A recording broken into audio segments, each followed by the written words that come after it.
A fallout between siblings, a leader who's unresigned, and a flamboyant character has been named in the cabinet for the mop-up of the British elections, and other stories making news in the UK. We're joined by our Europe correspondent, Melissa Davies. Melissa, good morning to you. Great to have you with us. All right, let's look at the UK election. This is what you don't want. You don't want your brother coming out and wounding you bitterly, as David Miliband has when he said voters didn't want what Ed was offering.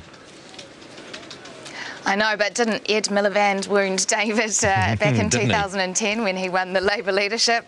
But David has the last laugh, I guess, today, saying that it's not that voters didn't get what Labour was putting out, or rather what Ed was putting out, but it's just that they didn't want it, that he portrayed himself as going backwards in terms of aspirations and inclusion.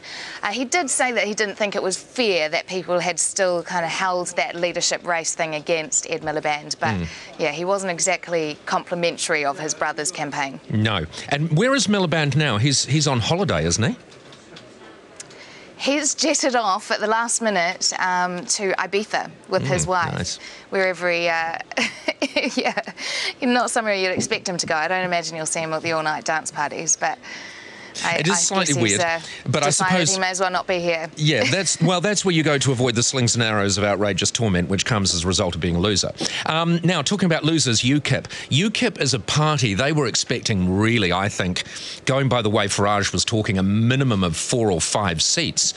It was a dismal result for them, so Farage offered his resignation. He did, and he always said that he was going to. He said he was going to resign within 10 minutes if he didn't win his seat, because he didn't think it would be credible for him to stay on as leader if he didn't have his own seat. Well, now UKIP, the party, have said that they don't accept his resignation, and they persuaded him to withdraw it, which I imagine was a bit of rubber arm twisting, because although Farage said he wanted a holiday, I don't think he really wanted to step down as leader. So now he's withdrawn his resignation, and he will be back as UKIP leader. Yeah, maybe this whole thing was orchestrated, as you suspect, Melissa. David Cameron has named his first Tory-only cabinet in 18 years. Who would have thought, Melissa, just 1 week ago, that we would be talking about a Tory-only cabinet? No one, certainly not the pollsters, and they are getting a lot of flack for predicting that that wasn't going to happen.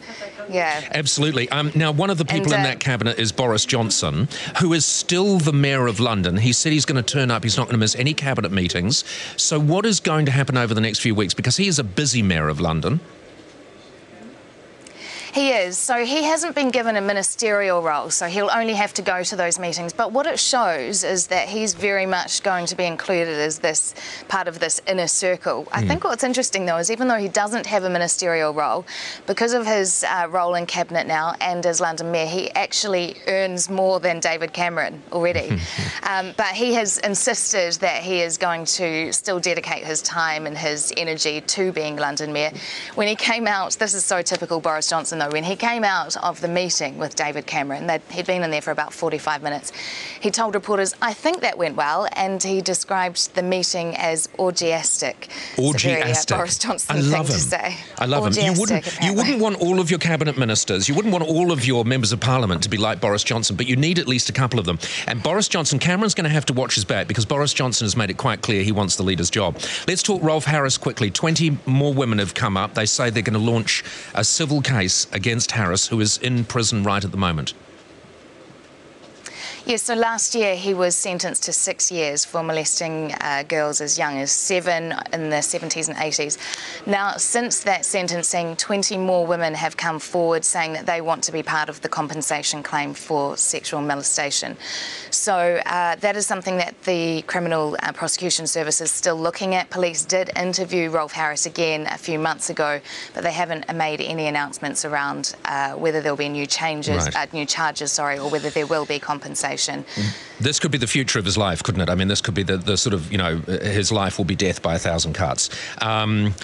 Or at least at the moment, 32 cuts. Right, let's talk very quickly this Cardiff-based bus company. Now, paint a picture for me, if you will, Melissa. You're in your car, driving behind one of the Cardiff buses. What is on the back of the bus? The back of the bus, which, bear in mind, is a company that also runs school bus routes. Yep. The back of the bus has some women, some men, topless, holding placards saying, "Ride me all day for £3." Now, it caused a massive outrage on social media, and within hours the bus company said that they would pull it indeed, because people were worried that it was objectifying women and men. Well, and but objectifying women and men, that's all right, isn't it? OK, Melissa, thank you very much for that. Lovely little story there.